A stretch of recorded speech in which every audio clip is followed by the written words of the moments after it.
ओ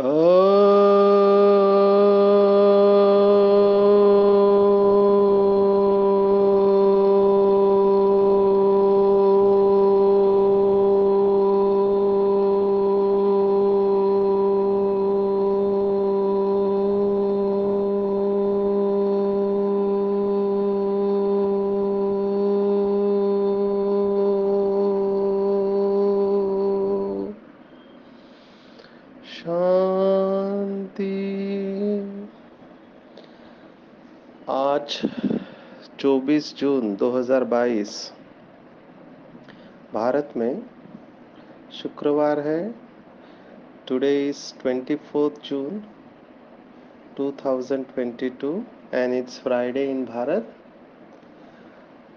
आज की मुरली का जादुई रहस्य स्वयं को प्रेरणा देने के लिए magical secrets of today's Murli for motivating the self. आज विशेष 24 जून हम सबकी मीठी प्यारी जगदम्बा सरस्वती, जिसे सभी प्यार से मम्मा कहते, उनका स्मृति दिवस है। आज ही के दिन 1965 इस आत्मा ने अपनी संपूर्ण अवस्था को प्राप्त किया। कितनी सारी विशेषताएं मम्मा की हम सुनाएं। ऐसे ही नहीं, जिसे जगदम्बा कहते हैं, जो सबकी मनोकामनाएं पूर्ण करती है, ऐसे ही नहीं इस आत्मा को ज्ञान की देवी सरस्वती कहते हैं। ऐसे ही नहीं इसे धन की देवी लक्ष्मी भी कहती है, दुर्गा कहते हैं। इनफैक्ट सर्व अष्ट शक्तियां, जिसके अंदर अष्ट देवियां विशेष करके एक ही आत्मा के अंदर संपूर्ण रूप से अगर आप देखना चाहते हो तो वो है मम्मा। जिन्होंने भी मम्मा की पालना ली हुई है वो मम्मा को भूल नहीं सकते हैं। मम्मा दिव्य गुणों की खान थी, कूट कूट कर सभी गुण भरे हुए थे। इनफैक्ट मम्मा को जगदीश भाई ने एक सवाल पूछा कि मम्मा, सभी दिव्य गुणों में कौन सा ऐसा विशेष दिव्य गुण है सभी गुणों में? तो मम्मा ने जवाब दिया कि ऐसे नहीं कह सकते, हर गुण की अपनी विशेषता है। पर जगदीश भाई उसमें पक्के रहे। उन्होंने कहा मम्मा को कि अगर आपको चुनना पड़े इन सभी 36 गुणों में या जितने भी गुण हैं, तो उसमें से कौन सा गुण आप पुरुषार्थ के लिए चुनेंगे? फिर मम्मा ने कहा कि ऐसा नहीं है, सभी गुणों का अपना महत्व है, लेकिन फिर भी अगर चुनना पड़े तो दृढ़ता का गुण सभी गुणों में महत्व रखता है। अभी बाबा की अव्यक्त मुरलियां चली है, जिसमें बाबा ने तपस्या की व्याख्या दी है। तपस्या माना दृढ़ता, श्रेष्ठ संकल्पों में दृढ़ता रखना, यही तपस्या है। और जो भी भाई बहने मेरे पास कंप्लेंट लेकर आते हैं या संस्कार परिवर्तन की समस्याएं लेकर आते हैं या रिलेशनशिप के जो भी प्रॉब्लम्स लेके आते हैं, उन सब का सॉल्यूशन अगर देखा जाए तो यही है, श्रेष्ठ संकल्पों में दृढ़ता। होता क्या है, कुछ आत्माएं दृढ़ता रखती है लेकिन अल्पकाल के लिए रखती है और बीच बीच में ढीलापन आ जाता है, जिसको बाबा ने कहा आलस्य और अलबेलापन आ जाता है। तो दृढ़ता में कमी आ जाती है। निरंतर दृढ़ बने रहे, कम वॉट में, चाहे कुछ भी हो जाए, अपनी दृढ़ता को नहीं छोड़ना है। कभी अमृत वेला पक्का करने में दृढ़ता की कमी हो जाती है, कभी खान पान में दृढ़ता की कमी हो जाती है ना? कभी चार्ट रखने में दृढ़ता की कमी हो जाती है, कभी व्यर्थ संकल्पों को फुल स्टॉप लगाने में दृढ़ता की कमी हो जाती है। तो ये सब दृढ़ता की कमी है। और जिसके अंदर दृढ़ता का गुण अच्छी तरह से भरा हुआ है, जिसने पुरुषार्थ करके दृढ़ता को धारण किया है, तो वो डेफिनेटली बहुत अच्छा अनुभव करेंगे। उनको खुद को भी अच्छा फील होगा, अपनी नज़रों में श्रेष्ठ उठेंगे और दूसरे भी उनको सर्टिफिकेट देंगे। तो ये ऐसे कई सारे अनुभव मम्मा के साथ बहुत सारे भाई बहनों ने शेयर किए हुए हैं। मम्मा की जितनी विशेषताएं हम सुनाए उतना कम है। आज की मुरली के ऊपर आते हैं। आज विशिष्ट 24 जून के ऊपर मम्मा की वाणी सुनाई जाती है पूरे विश्व भर में। और आज जो वाणी हमारे सामने आई है वो है 1963, माना मम्मा के संपूर्ण बनने के 1.5 साल पहले की। और कितना डेप्थ में मम्मा ने कितने कठिन सब्जेक्ट को सरल करके बताया हुआ है। मुरली का टाइटल है कर्म ही सुख और दुख का कारण है। वैसे तो आज के ज़माने में कर्म के ऊपर बहुत सारी किताबें मार्केट में अवेलेबल है। भगवत गीता में भी जो लौकिक भगवत गीता सुनाते हैं वो कर्मों की गुह्य गति के बारे में बताते हैं। लेकिन बाबा के ज्ञान के आधार पर मम्मा ने कर्मों को कितना गहराई में लेके गई है। दो बिलीफ सिस्टम जो एक दूसरे के साथ जुड़े हुए, दो मान्यताएं जो हमारे दुख का कारण है, उसको मम्मा ने बहुत युक्ति से टच किया हुआ है, बहुत युक्ति से। मनुष्य की साइकोलॉजी है इस समय भी बताता है। साइकोलॉजी में ये बताया जाता है कि बचपन में ही बच्चों का प्रोग्रामिंग होता है, माँ बाप के द्वारा, सोसाइटी के द्वारा। अभी ये सब अनजाने में होता है। कोई बच्चा चलते चलते गिर जाता है तो उसको बताया जाता है कि बच्चे तेरा कोई दोष नहीं है, ज़मीन ही ऐसी है, टेबल ही ऐसा है, वगैरह वगैरह।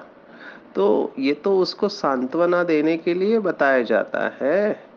लेकिन अनजाने में माँ बाप को पता नहीं चलता है कि कितनी बड़ी गलती कर रहा है, क्योंकि वो बच्चा उस बिलीफ के साथ ही बड़ा होता है। और जब बड़ा होता है तब उसको ये बिलीफ रहता है, मान्यता रहती है कि चाहे कुछ भी हो जाए मेरा कोई दोष नहीं है, दोष हमेशा दूसरों का ही है। Someone else is responsible for my suffering. मैं स्ट्रेस मैनेजमेंट के कितने सेशंस लेता हूँ और फंडामेंटल बिलीफ, जो मूलभूत मान्यता है, जो मनुष्य के दुख का कारण है कि दूसरा कोई तो है जो उसके तनाव का या दुख का कारण है। अभी वो दूसरा कोई देहदारी हो सकता है, प्रकृति हो सकती है, या भगवान हो सकता है। तो इससे क्या होता है, हम अपनी जिम्मेवारी से हट जाते हैं। दूसरों को दोष देने से मैं जिम्मेवारी नहीं उठाता, मेरे ऊपर की जिम्मेवारी ऑटोमेटिकली हट जाती है। इसको ब्लेम गेम कहते हैं। बहुत सारे कंपनियों में, इवन परिवार में एक ब्लेम गेम चलता रहता है, पति पत्नी के बीच में, माँ बाप और बच्चों के बीच में, या कंपनी में बॉस और सबॉर्डिनेट्स के बीच में। ये ब्लेम गेम का ही पूरा खेल है, क्योंकि दूसरों को दोष देके आप अपने को बिल्कुल हल्का कर देते हैं। अगर कोर्ट में भी देखो तो दोनों पार्टी एक दूसरे को दोष देते रहती है, जबकि स्पिरिचुअलिटी कुछ और ही कहती है। कितनी डीप बात मम्मा ने कही हुई है। एक तो जो दुनिया में बहुत प्रचलित मान्यता है, कल भी हम एक स्थान पर प्रिंसिपल जज से मिले तो उसके भी कहने से वो इतना नेचुरली उसने कह दिया कि भगवान के हम कठपुतलियां है, वो हमको नचाता है, वही सब कुछ देता है। तो ये जो बिलीफ है बहुत डीप रूटेड है लोगों के अंदर भक्ति मार्ग में, कि किस्मत किस्मत जो हमारी है, नसीब जो हमारा है, वो भगवान ने लिखा है। अभी ये बात एक तरह से सच भी है और एक तरह से झूठ भी है। सच किस तरह से है, तो सच इस तरह से है कि संगम योग पर स्वयं निराकार शिव बाबा ने ईश्वरीय ज्ञान देकर बच्चों का श्रेष्ठ भाग्य बनाया है, तो ये सच है। लेकिन झूठ क्यों है, तो द्वापर युग से जो विकारों की प्रवेशता हुई और उसके कारण जो दुख मिला, उसका भी आधार लोग परमात्मा ही समझते हैं। वो कहते हैं कि परमात्मा ने ही ये सब दुख दिया हुआ है, वो गलत हो जाता है। हमने 90वें अध्याय में ये बात बहुत डिटेल से समझी है और चौथे अध्याय में श्रीमद् भगवद गीता के स्टडी ग्रुप में भी ये बात कर्मों की गति की बहुत गहराई से समझी है। थोड़ा उसको टच करते हैं क्योंकि वो भूल जाते हैं लोग। तो क्या समझी है 9वें अध्याय में, राज विद्या राजगुह्य योग 9वां अध्याय है भगवद गीता का। उसमें मम माया दुरत्तया ऐसा श्लोक आता है कि मेरी माया बड़ी दुष्टर है। तो मेरी माया जब कहते हैं तो लोग कहते हैं अच्छा ये तो भगवान की माया है, और ये तो चलो भक्ति मार्ग वाले। एक मुरली में बाबा ने भी कहा कि माया मेरी बेटी है।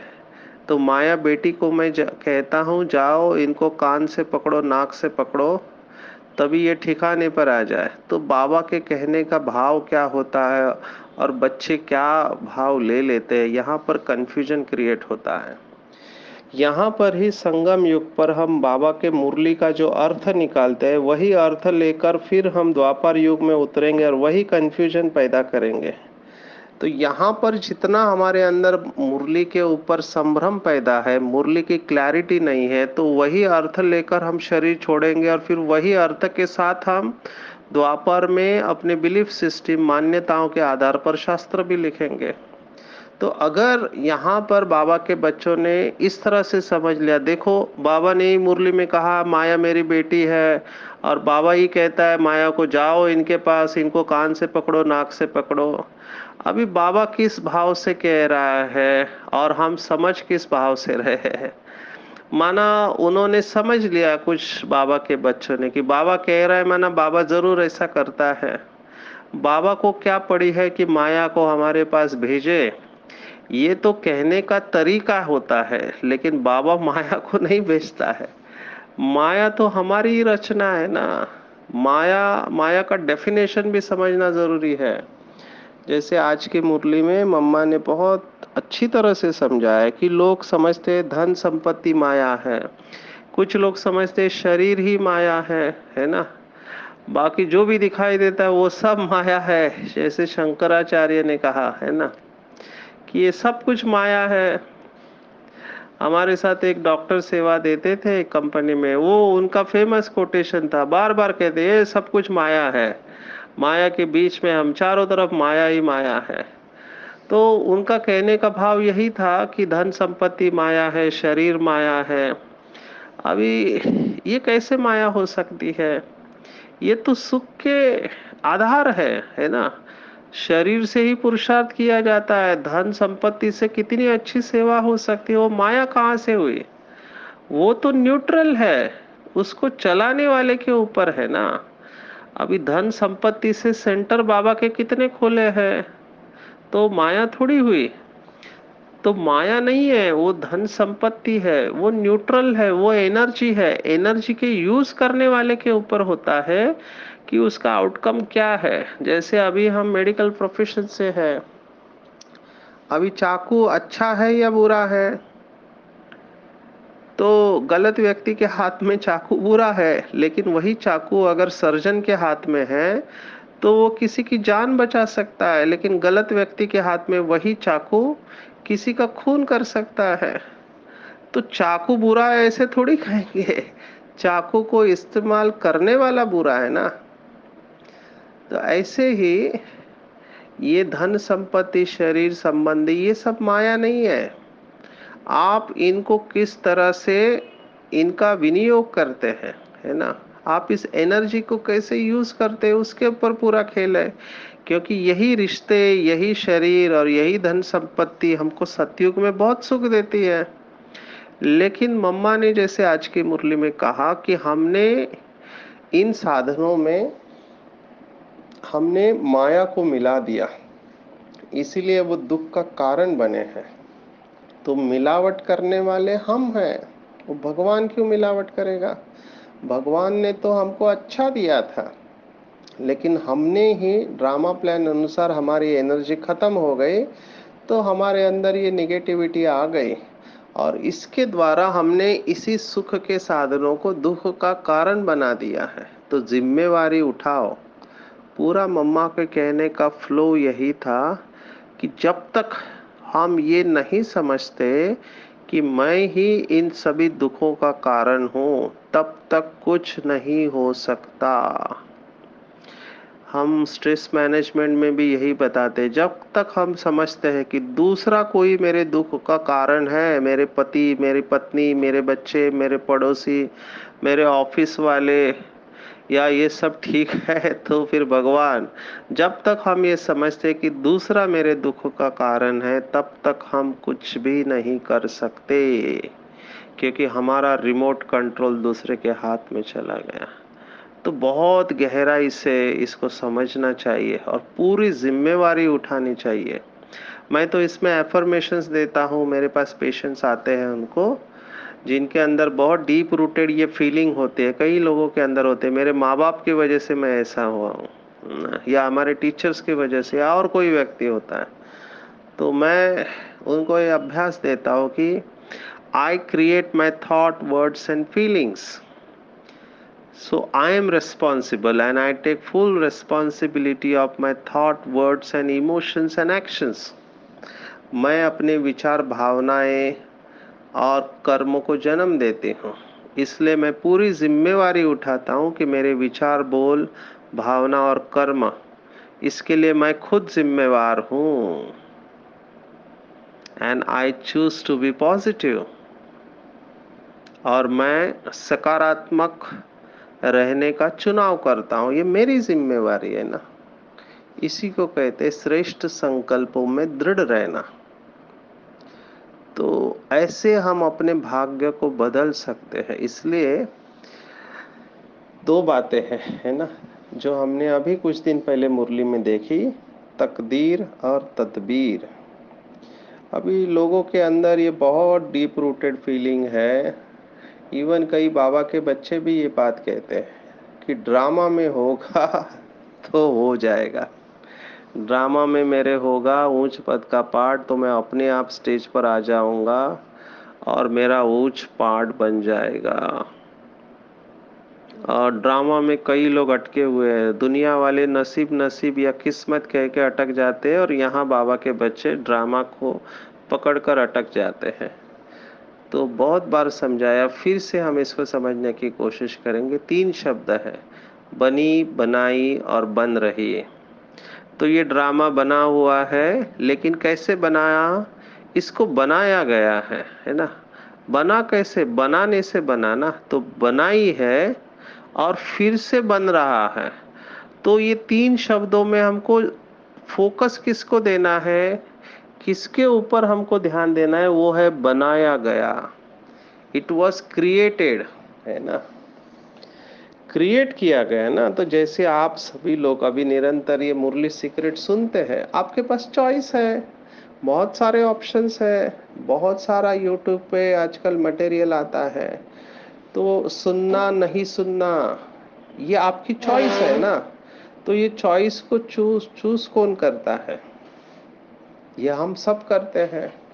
मैं चॉइस कर रहा हूँ कि मुझे लग रहा है कि इसके ऊपर समझाना चाहिए, तो मैं समय निकाल कर, जैसे आज हम चेन्नई में हैं, यहाँ पे सिक्योरिटी विंग का रैली चल रहा है, प्रोग्राम मीटिंग करके मैं अभी बैठा हूँ, क्योंकि कल सुबह हमको वापस जाना है, बहुत बड़ा प्रोग्राम है, तो कल सुबह टाइम नहीं मिलेगा, इसलिए आज रात को ही बैठ रहे हैं हम।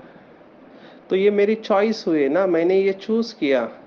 आप में से भी कई लोग कल की मुरली आज रात को ही पढ़ के सिर के पास रख के उसके नोट्स बनाते हैं, उसी मुरली के मनन चिंतन के साथ बाबा को याद करके सो जाते हैं, सुबह उठ के ये मंथन सुनते हैं, उसके ऊपर फिर से मनन करते हैं।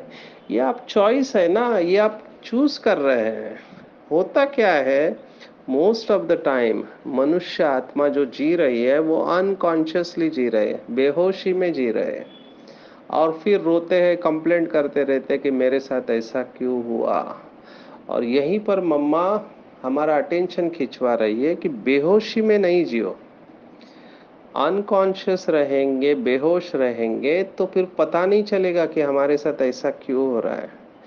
जब हम ज्ञान की पराकाष्ठा में जाते हैं, जैसे योग की पराकाष्ठा होती है, वैसे ज्ञान की भी पराकाष्ठा होती है। ज्ञान की शक्ति सर्वोच्च शक्ति है। मुझे याद आ रहा है, बाबा ने जगदीश भाई को कहा था विदेश जाते समय कि परमात्मा को प्रत्यक्ष करने का आधार ये नया ज्ञान है, तो इस ज्ञान को अच्छी तरह से लोगों के सामने रखो, तो नए ज्ञान से ही परमात्मा प्रत्यक्ष होगा। क्योंकि जो दुनिया कह रही है और जो बाबा कह रहे हैं टोटली अपोजिट है। दुनिया कह रही है भगवान कण कण में, बाबा कह रहा है मैं परम धाम निवासी हूँ। दुनिया कह रहा है ये सृष्टि चक्र लाखों वर्षों का है, बाबा कहता है केवल 5,000 साल का है। तो टोटली अपोजिट हुआ ना। तो इसको हमने छोड़ा नहीं है, हमने इसको दृढ़ता से इसी बात को हम रखे हुए हैं। दुनिया कह रही है कि श्री कृष्ण परमात्मा है, बाबा कहते हैं श्री कृष्ण तो बच्चा है, परमात्मा मैं निराकार ज्योति स्वरूप हूँ। तो ये नई बातें हैं, लेकिन बाबा बिल्कुल निर्भय और निडर होकर ये बातें दुनिया के सामने रखने को कहते हैं। तो ये नया ज्ञान ही परमात्मा को प्रत्यक्ष करेगा। ऐसे बाबा ने जगदीश भाई को विदेश जाने से पहले कहा था। तो ज्ञान की पराकाष्ठा भी करनी चाहिए। ज्ञान के जितने गहराई में जाएंगे उतना शांत स्वरूप की अवस्था आते जाएगी। मुझे याद आ रहा है जगदीश भाई ने मुझे कहा था कि सचिन भाई जब आप ज्ञान में सिंधु बनेंगे तभी बिंदु बन पाएंगे। कितनी कितनी डीप बात कही, पर कितनी सिंपल।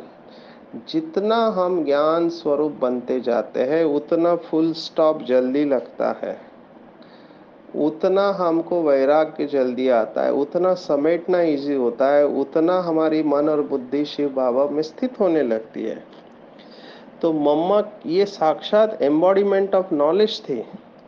मम्मा ज्ञान की देवी सरस्वती थी। तो हर कर्म में मम्मा का ये अटेंशन रहता था, सेकंड या थॉट लेवल पर अटेंशन रहता था। आजकल तो लोग क्लासेस में कहने लगे हैं कि सोचने के पहले भी सोचो कि क्या सोच रहे हैं, क्योंकि एक बार सोच लिया माना वो तीर कमान से निकल गया, आप उसको रोक नहीं सकते, तीर कमान से छूट गया है। तो सोचने पर उधर बीच को ही पकड़ो। और ये कोई नई बात नहीं है, फॉरेन में भी बहुत सारे लेखकों ने बात कही, निप देम इन द बर्ड कहते हैं। थॉट लेवल पर ही पकड़ो और उधर ही चेंज करो। तो मम्मा ने तो बहुत डिटेल में हमारे बिलीफ सिस्टम को अटैक किया है। और जिसको ये मम्मा की मुरली समझ में आ जाएगी उसका जीवन एकदम सुखी हो जाएगा, क्योंकि उसको इंट्यूटिवली पता चल जाएगा कि मेरे दुख का कारण मैं स्वयं हूँ, और अगर मेरे दुख का कारण मैं स्वयं हूँ तो मेरे सुख का कारण भी मैं खुद बन सकता हूँ। देयर इज अ होप, आशा उत्पन्न होती है। तो बहुत डिटेल में मम्मा ने बहुत अच्छी तरह से इसको समझाया है कि कैसे परमात्मा दुख नहीं दे सकता। अभी आप कहो कि कितना अच्छा मम्मा ने सवाल पूछा पहले कि अगर परमात्मा जैसे आप कहते हैं कि दुख देता है, तो दुख देने वाले को याद क्यों किया जाता है? दुख देने वाले से तो नफरत होती है, घृणा होती है, फिर भी उसको याद करते हैं। क्यों याद करते? क्योंकि वो सुख देता है ना, वो दुख नहीं देता है। तो दोनों बातें नहीं बैठ सकती। परमात्मा केवल सुख देता है, लेकिन उसका तरीका थोड़ा अलग है, उसको समझना चाहिए। वो किसी को फेवर नहीं करता है, वो इम्पार्शियल है, वो संपूर्ण जस्टिस है, वो उसका न्याय बेजोड़ है, उसके जैसा न्याय कोई नहीं कर सकता। तो उसका तरीका क्या है? तो भगवान को कहते हैं भाग्य विधाता। उसका तरीका है कि वो मुरली सुनाता है और सबको एक जैसे मुरली सुनाता है। तो वो केवल ज्ञान सुनाता है, उसके ऊपर चलना नहीं चलना हमारे हाथ में है ना। सिर्फ क्या है कि गलती कहाँ होती है कि श्रीमत जो है उसको स्थान समय स्थिति और परिस्थिति देखते हुए इस्तेमाल करना है, इसमें नंबर बन जाते हैं। तो आज के बाद भाई और बहनों, हम किसी को भी दोष नहीं देंगे, ना किसी व्यक्ति को, ना भगवान को, ना ड्रामा को। पूरी जिम्मेवारी उठाएंगे कि मैं आज जिस घर में हूँ, जिस रोल में हूँ, पति पत्नी बच्चा भाई बहन, जो भी रोल मुझे मिला है, और जो भी हूँ, मैं गरीब हूँ अमीर हूँ पढ़ा लिखा हूँ अनपढ़ हूँ, सबके लिए मैं जिम्मेवार हूँ, क्योंकि कहीं ना कहीं मैंने इसको चूज किया है। मैंने इसको स्वीकारा है। सिर्फ स्वीकारते समय मैं अनकॉन्शियस था, इसलिए बेहोश था, मुझे याद नहीं है। तो दुख का कारण बेहोशी में कर्म करना हुआ, और सुख का आधार है होश में कॉन्शियसली हर कर्म करना। कर्म केवल बोलना और हाथ पैर से कर्म करना नहीं है, सोचना भी कर्म है। तो जितना हम कॉन्शियस होके कर्म करते हैं, उतना हमारे सुख की परसेंटेज बढ़ती जाती है, और उतना हम अपनी डेस्टिनी को कंट्रोल करना चालू करते हैं। इसलिए बनी बनाई बन रही, इसमें बनाई बनाई गई है, इस शब्द के ऊपर जोर देना है कि मैंने अपने ड्रामा को क्रिएट किया है, तो मैं क्रिएटर हूँ। तो पावर मेरे हाथ में है कि सुख का ड्रामा क्रिएट करना या दुख का ड्रामा क्रिएट करना। अनफॉर्चुनेटली पुरानी आदतों की वजह से, विकारों की वजह से हम दुख का ड्रामा क्रिएट करते करते खुद है, और फिर दोष ड्रामा को और भगवान को देते रहते हैं। एक मुरली में बाबा ने कहा, जो बच्चे कहते हैं कि ड्रामा में मेरा पार्ट ही नहीं है क्योंकि मैं पीछे आया हुआ हूँ, तो ऐसे बच्चों के साथ वैसा ही होता है, क्योंकि आप जो भी संकल्प करते हैं, अंदर से एक ही आवाज आता है, तथास्तु। आप जो बोलते हैं वैसे ही होगा। अगर आपने बोला ड्रामा में पार्ट नहीं है, वैसे ही होगा। अगर आपने कहा कि मैं ड्रामा में मेरा अति श्रेष्ठ पार्ट है, मैं कल्प कल्प की विजयी रतन हूँ, अंदर से आवाज आएगा तथास्तु। अभी क्या बोलना है, क्या सोचना है, ये आपके हाथ में। ठीक है। और यही आज का वरदान भी है कि अपने पूज्य स्वरूप की स्मृति से सदा रूहानी नशे में रहने वाले जीवन मुक्त भव। तो जिनकी बुद्धि इस पॉइंट को स्वीकार करती है कि मैं कल्प कल्प की पूज्य स्वरूप आत्मा हूँ, उनकी आंख कहीं पर भी बाप के सिवाय डूब नहीं सकती। उनके आगे स्वयं सब व्यक्ति और वैभव झुकते हैं। कभी भी कोई भी बात उनको आकर्षित नहीं कर सकती। न देह, न देह के संबंध, न देह के पदार्थ व संस्कार, उनके मन बुद्धि का झुकाव बिल्कुल नहीं होता है इनकी तरफ। और ऐसी आत्माएं बंधन मुक्त और जीवन मुक्त अवस्था का अनुभव करते हैं। और हम सब शरीर छोड़ने के पहले ये सतयुगी संस्कार यहाँ पर लेकर जाएंगे। एक है मुक्ति, एक है जीवन मुक्ति।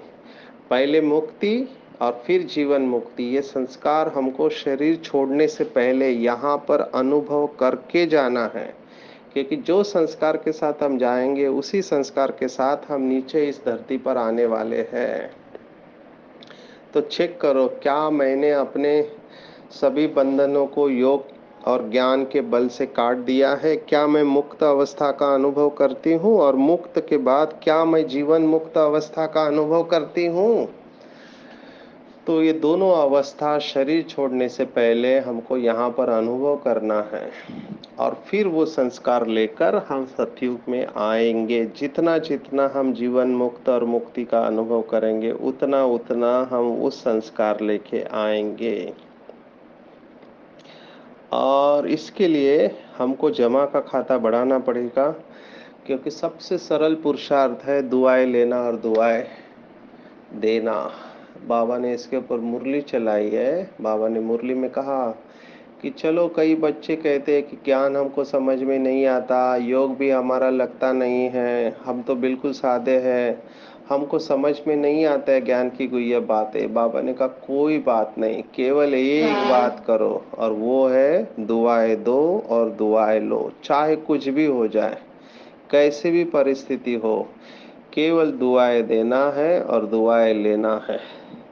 और इसके लिए दो धारणा, वो एक्चुअली एक ही धारणा है, और वो दो अलग अलग दिखाई दे सकते हैं। और वो है निमित्त भाव। पहले भी हमने इसके ऊपर काफी देखा है। जितना हम निमित्त समझेंगे, स्वयं को निमित्त समझेंगे, उतना निराकारी, निर्विकारी, निरसंकल्प और निरहंकारी अवस्था ऑटोमेटिकली आते जाएगी।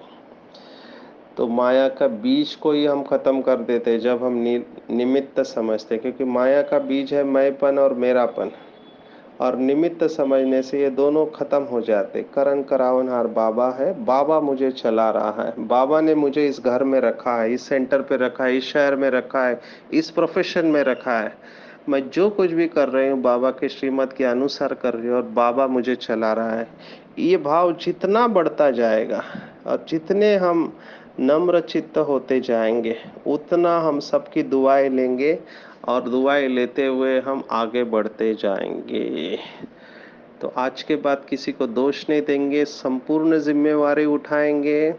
और अगर मुझे अभी लग रहा है कभी भी इस ईश्वरीय ब्राह्मण जीवन में कि दुख की परिस्थिति आ रही है, तो ज्ञान के आधार पर इसको समझेंगे कि ये मेरे कर्मों का प्रारब्ध है, मुझे इसे सहन करना है। परमात्मा को धन्यवाद देंगे और श्रेष्ठ संकल्पों की रचना करेंगे, श्रेष्ठ संकल्पों में दृढ़ रहेंगे, तो फिर सुख की दुनिया को हम क्रिएट कर सकते हैं। तो आज 24 जून 2022, आज की मुरली के ऊपर मेडिटेशन। अपने आप को बिल्कुल हल्का छोड़ देंगे, सिर से लेकर पांव के अंगूठे तक संपूर्ण शरीर बिल्कुल रिलैक्स। ध्यान अपने आप दो आंखों के बीच में स्वयं को अनुभव करेंगे। अकाल तख्त नशीन दिव्य प्रकाश, शरीर से भिन्न परमात्मा शिव बाबा से मुझे आशीर्वाद मिल रहा है। उसका दिव्य प्रकाश निरंतर मेरे ओर आ रहा है। ज्ञान का सागर शिव बाबा मुझे आशीर्वाद दे रहा है और उसकी ज्ञान की किरणें मेरे अंदर प्रवाहित हो रही है। मैं आत्मा मास्टर ज्ञान सूर्य हूँ। मैंने आज महसूस किया कि मेरे जीवन में जो भी सुख दुख आता है, उसका आधार मेरे द्वारा किए गए कर्म है। आज तक मैं कर्म बेहोशी में अनकॉन्शियसली करता रहा। आज मैं ये दृढ़ प्रतिज्ञा करता हूँ कि आज से, अभी से, इस क्षण से हर कर्म होश में कॉन्शियसली क्रिएट करूँगा। श्रेष्ठ संकल्पों में दृढ़ रहूँगा। हर कर्म करते समय निमित्तपन का भाव रहूँगा। बाबा मुझे चला रहा है। विश्व की सर्व आत्माएं अनेक जन्मों के लिए सुखी हो जाए। तो निमित्त भाव से मैं निर्माणता का अनुभव कर रहा हूँ। मैंने ये भी महसूस किया कि ऊंचे ते ऊंचे बाप की मैं संतान, आदि अनादि पवित्र हूँ, पूज्य हूँ। मुझे सब कुछ बाबा ने दे दिया है। मुझे अब किसी भी चीज की जरूरत नहीं है। न कोई व्यक्ति न वस्तु मुझे आकर्षित कर सकता है। मैं सदा मुक्त और जीवन मुक्त स्थिति का अनुभव करने वाली महान आत्मा हूँ। मैं मुक्त हूँ और घर जाने के लिए तैयार हूँ। मुझे बहुत अच्छा लग रहा है। मैं सुख स्वरूप हूँ। ओम शांति शांति शांति। सर्वशक्तिवान बाप दादा हमेशा मेरे साथ है। उसने अपना वरदानी हाथ मेरे सिर के ऊपर रखा है और बाबा के साथ आज मम्मा भी मुझे दृष्टि दे रही है। बाबा और मम्मा दोनों मुझे दृष्टि दे रहे, वरदान दे रहे और कह रहे कि बच्चे, तुमने कल्प कल्प श्रीमत के आधार से श्रेष्ठ कर्म करके विश्व में बाप का नाम बाला किया है। तुम पूज्य आत्मा हो, इसलिए तुम्हारी आंख कहीं पर भी डूब नहीं सकती। तुम व्यक्ति और वस्तु को झुकाने वाले महान आत्मा हो। तुम निमित्त बनकर विश्व की सेवा करने वाले महान आत्मा हो। तुमने कल्प कल्प मुक्ति और जीवन मुक्ति का श्रेष्ठ वर्षा बाप से प्राप्त किया है। इस कल्प में भी तुम फिर से बाबा से ये वर्षा प्राप्त कर रहे हो। तुम्हारी विजय निश्चित है, क्योंकि मम्मा और बाबा दोनों का आशीर्वाद हमेशा तुम्हारे साथ है। जाओ, विश्व का कल्याण करो। मम्मा और बाबा दोनों से दृष्टि लेते हुए मैं आत्मा हर्षित हो रही हूँ और मम्मा बाबा दोनों को धन्यवाद दे रही हूँ। धन्यवाद मेरा बाबा, मीठा बाबा, प्यारा बाबा और दुलारा बाबा, सच्चा बाबा और अच्छा बाबा, दयालु बाबा, कृपालु बाबा। वाह बाबा, शुक्रिया बाबा, शुक्रिया।